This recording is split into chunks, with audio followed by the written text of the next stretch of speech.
ओम नमः शिवाय। बहुत टाइम के बाद फिर आपसे बात करने का मौका मिला है। आज का ये जो अपना टॉपिक है वो है कुंभ का मेला। आप लोग कुंभ के मेले में जाके आए या नहीं आए, कमेंट ज़रूर से करिए। दूसरा, कुंभ के मेले में जाना चाहिए या नहीं जाना चाहिए, उसके बारे में भी कमेंट करिए। ये मुझे इसीलिए बोलने को मन करा क्योंकि मैंने देखा कि 2-3 वीडियो ऐसे आए कि कुंभ के मेले में नहीं आना चाहिए अगर आपके अंदर कैपेसिटी ना हो 15 किलोमीटर चलने की, या सुविधाएं नहीं है, ये सब बातें आई। तो उसको 2 तरह से हम देखते हैं, ठीक है। पहले कि भाई आप कुंभ के मेले को क्या समझते हो। पहली बात, ये कोई पिकनिक का जगह तो है नहीं, पिकनिक का प्लेस तो है नहीं कि चलो पिकनिक मनाने चले। ये एक आध्यात्मिक लेवल का उच्च कक्षा का जो एक परिमाण बन रहा है, उसका सहभागी बनने का जो एक हमें सौभाग्य मिलता है, उसके बारे में बात है, उसके लिए ये बात है। और सीधा कनेक्ट होने के लिए ये एक शॉर्टकट है। अभी उससे आगे मैं बोलूँ तो ऐसा भी बोल सकता हूँ कि जो लोग आध्यात्मिकता के बारे में 1% भी जानता है, तो उसके लिए इससे अच्छा सुनहरा मौका और कोई नहीं हो सकता। अच्छा, बात भी उसकी भी सही है जिसने भी ये टॉपिक छेड़ा कि भाई 15 किलोमीटर जिसकी चलने की कैपेसिटी वही आए या सुविधा जिसको नहीं चाहिए वही आए, तो उसको भी हम पॉजिटिव ही लेते हैं। ये उसके रिलेवेंट बात हो सकती है कि भाई जिनको सब सुविधाएं चाहिए तो उसके लिए शायद ये जगह प्रॉपर ना हो, और वो बिल्कुल सही बात है।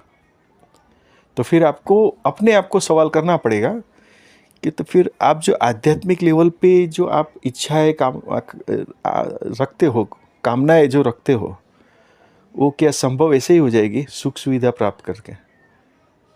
वो भी संभव है, उसका भी रास्ता है, वो कोई इश्यू नहीं है।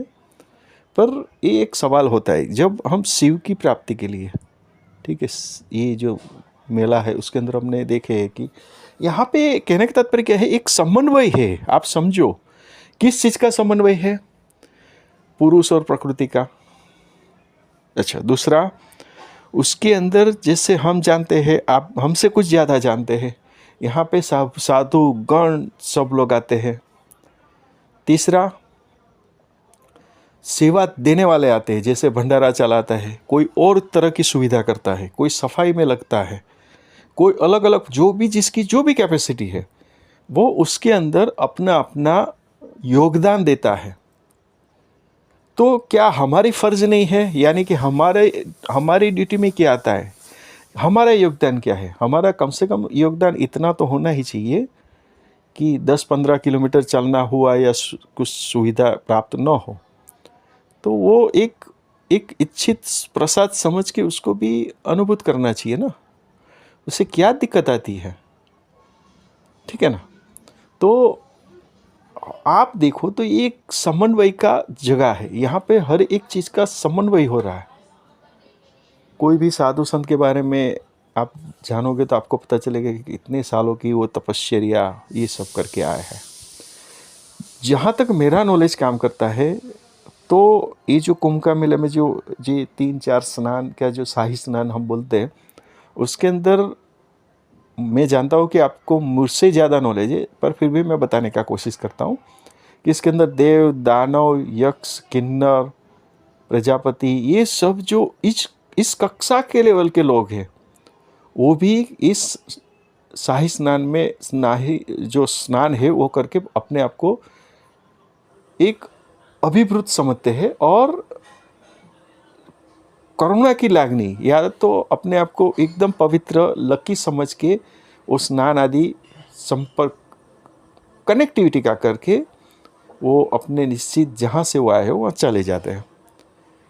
तो हो सकता है कि हम अगर उधर हो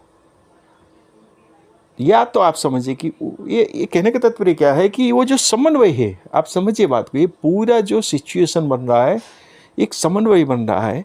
ये समन्वय सिर्फ मानव समुदाय का नहीं है, आध्यात्मिक क्षेत्र का नहीं है। यहाँ पे कई कई प्रकार की उच्चतम सत्ताएं दृश्य रूप में, अदृश्य रूप में, हो सकता है कि हमारे अगल बगल में आए हो, आशीर्वाद देके चले गए हो, क्योंकि हमें अपना लेवल पता नहीं है ना, उसको तो अपना लेवल पता। यानी कि जो चीज़ हमारे लिए असंभव है, सपोज करो कि वो कोई एक साधु है, एक एग्जाम्पल के तौर पे लेते हैं, वो साधु हिमालय की कोई ऐसे दुर्गम जगह पे जाके सैकड़ों वर्ष उसने तपस्या की है, और वही साधु ये कुंभ मेले में आए हो सकता है कि आप उसके बगल में स्नान आदि किया हो, या उसका आपको आशीर्वाद मिला हो दृष्टि से या कई भी तरह से, ठीक है। तो आप सोचो कि ये समन्वय में बार बार क्यों शब्द उपयोग कर रहा हूँ, इसलिए उपयोग कर रहा हूँ कि वो भी जैसे कि यहाँ पे आए, हम भी उधर इधर से उधर गए, तो ये समन्वय ही हुआ ना, एक प्लेटफॉर्म हुआ जहाँ से एक दूसरे का मिलाप होता है, आशीर्वाद की आपले होती है। हमारा जो शरीर का यानी कि शारीरिक, आध्यात्मिक, बौद्धिक या जो भी हमारे स्तर है, उसमें अपने आप बढ़ाने का, बिना प्रयत्न का बढ़ाने का एक अद्भुत संगम, अद्भुत समन्वय ये है, ऐसा मेरा पर्सनली मानना है।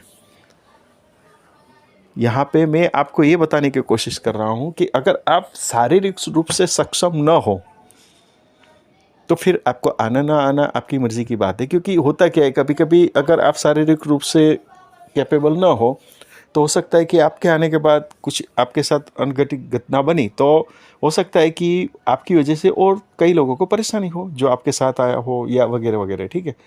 तो वो आप सोचो, उसके बारे में हम कुछ नहीं बोलते, पर एक बात को आप याद रखिए कि अगर आप सिर्फ जाते हो तो ये जो मैंने आगे बताया है, समन्वय का विकास जो मैंने बताया है, कहाँ यहाँ पे कौन कौन सी शक्तियाँ जो अलग अलग रूप में आके उधर समन्वय जगह पे, यानी कि कुंभ मेला में हमें जो एक एक प्रदान होता है, यानी कि हमें जो एक आशीर्वाद रूप से एक जो ये संजोग बना है, उस संजोग को हम किस तरह से अलग अलग एंगल से, अलग अलग वे से ज़्यादा कृपा के पात्र बने, उसके बारे में हमें सदैव तत्पर रहना चाहिए। और मैं तो कहता हूँ कि अगर आप शारीरिक रूप से सक्षम न हो तो अभी तो बहुत ही अच्छा टीवी का माध्यम भी हो गया, आप उसमें भी बैठ के लाइव दर्शन करके अपने आप को अनुभूत कर सकते हो। जैसे आपको महाभारत का एक एग्जाम्पल याद ही है कि जैसे कौरव के जो पिता थे वो युद्ध क्षेत्र में नहीं गए थे, पर उसको पूरा का पूरा विवरण पता चल गया था, शारीरिक दृष्टि से वो कैपेबल नहीं थे। तो उसी तरह से अगर हमारी हिम्मत नहीं है, या हमें हिम्मत नहीं हो रही है, या हम शारीरिक रूप से या अन्य कोई कारणों से अगर हम सक्षम नहीं है, तो भी कोई बात नहीं। तो हमारे पास जो दूसरा ऑल्टरनेटिव ऑप्शन है, टीवी के माध्यम से, मोबाइल के माध्यम से, मल्टीमीडियाज़ के माध्यम से, जहाँ से भी आपको समय मिल के आप प्रयत्न करें जानने का, समझने का, और आध्यात्मिक रूप से अपने आप को लकी ही समझे।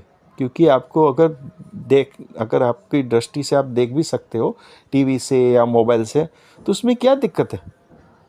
कोई दिक्कत नहीं है ना। वो एक अनुभूत की चीज़ है ना, वो आप चाहो तो यहाँ बैठे बैठे ही हम अनुभूत कर सकते हैं। कहते हैं ना, मन गंगा तो कंचन करके जो भी कहावत है, आपको सब पता ही है। पर फिर भी मेरा मन नहीं मान रहा है, मैं फिर भी आपको यही बोलूँगा कि अगर आप सक्षम हो तो ज़रूर से उधर जाना चाहिए। और ये एक जो संयोग बन रहा है, एक संजोग बन रहा है, एक दूसरे से जो एक पावर ट्रांसफॉर्म करने का एक जो ये संजोग बन रहा है, इससे अच्छा संजोग कब बनेगा? क्योंकि देखिए होता क्या है, मैं बताता हूँ। यहाँ पे मैं आपको ये कहना चाहता हूँ कि अगर हमारे कर्म अच्छे रहे तो हम एक साधु से हम वार्तालाप करते हैं या बातचीत होती है। पर यहाँ पे तो न तो आपके किसी के साथ बातचीत करनी है, न किसी के साथ वार्तालाप करना है, आपको सिर्फ उधर हाजिरी देनी है। यानी कि आपको उधर कुंभ मेले में जाना है, उधर जहाँ तक आपका संभव है यथा योग्य रहिए, यथा योग्य किसी को तकलीफ ना पड़े ऐसा काम करें, और उधर स्नान करिए और आ जाइए। तो उस समय पे जहाँ जहाँ से आप गुजरते हो, जो जो साधु संत ये वो सब सांसारिक लोग भी होते हैं, कई बार सांसारिक लोग भी बहुत ही उच्चतम कक्षा में की श्रेणी में पहुँचे हुए होते हैं, जो एकदम से सांसारिक है, जिसको आप पहचान नहीं सकते।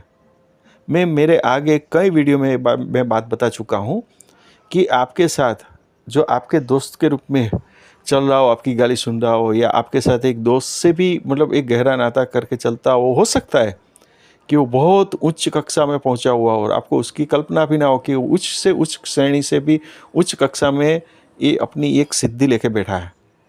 पर आपके साथ जब बात करेगा या आपके साथ रहेगा तो आप बोलोगे ये नो वे, आप ऐसा बोल दोगे, मैं गारंटी देता हूँ। तो सांसारिक लोग भी उच्चतम क्षमता को लेके संसार में रहे हैं और रहते भी हैं और रहने भी है और रहने वाले भी हैं। तो मोरल ऑफ द स्टोरी क्या है कि एक ही सेंटेंस में अगर आप हमें पूछे तो हम यही कहेंगे, अगर आप सक्षम हो शारीरिक मानसिक रूप से तो कुंभ के मेले में जाना चाहिए, बाकी सब शिव जी के ऊपर छोड़ देना चाहिए।